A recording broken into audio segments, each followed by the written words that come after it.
on one hand, you can say, okay, there's going to be less phones shipped. They're obviously going to make less money. But on the other hand, assuming that the demand stays strong, this could actually be even more of a catalyst for demand because there's scarcity and more people might be wanting to pre-order their phones.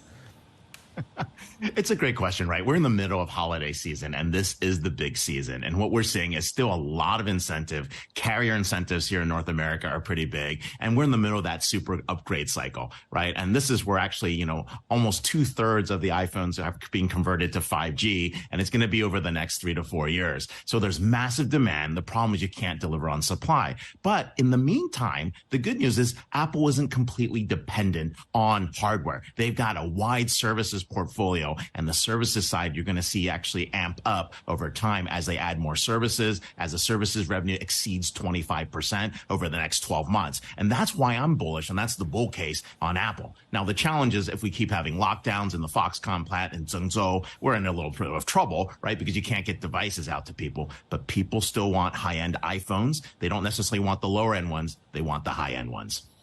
And just on what you just mentioned in terms of the services revenue, obviously they've just increased their prices as well. So do you think that that's going to cause any kind of negative detrimental impact to that revenue?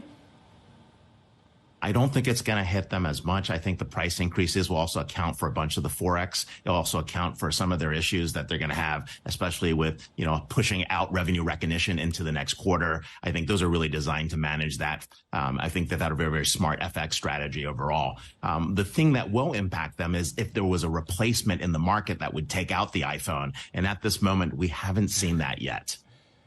Yeah, we very much haven't seen that yet. And, okay, so a lot of issues when it comes to China right now. Do you think that this speeds up their push into other markets in terms of their production facilities, the likes of India, the likes of perhaps even Vietnam? Or is China still going to be the best, lowest cost option where all of the technical know-how is for the most part? Well, as you know, the big theme this year and the big theme that we'll be walking into Davos towards the end of the year, at the beginning of the year, is going to be deglobalization. And I think you're going to see more and more of Apple diversifying where its production facility is going to be. But it's not just Apple. People are worried about supply chain risks. People are moving from just in time to just in case. And I think you're going to see that play out for Apple as well. India is a great market to actually build that manufacturing capacity. And of course, you'll see some more manufacturing that's going to occur in Latin America, of course, and of course in the US. Now, you've got a 160 price target on Apple. You're obviously very bullish, not very bullish, but requisitely bullish. You mentioned that services revenue. Is there any significant downside risk for you, though, for anyone watching right now? Is it just going to be whether or not the demand is still there for these high-end models, or is there some other risk that people aren't necessarily looking at right now? Yeah, I mean, the only downside risk I'm worried about is really the any kind of FTC or regulatory requirements that are going to come either from the EU or anything that kind of hits that might affect, distribution or this lawsuits that were happening on the, App Store. So the Epic case that was going on in the past, that was a downside risk. So it's antitrust is probably the bigger risk in the long run. But I think Apple's been very careful in terms of how it's been working with regulators, how it's been working with government officials in terms of how they open up markets, how they look at markets, and of course, how they're handling pricing in general.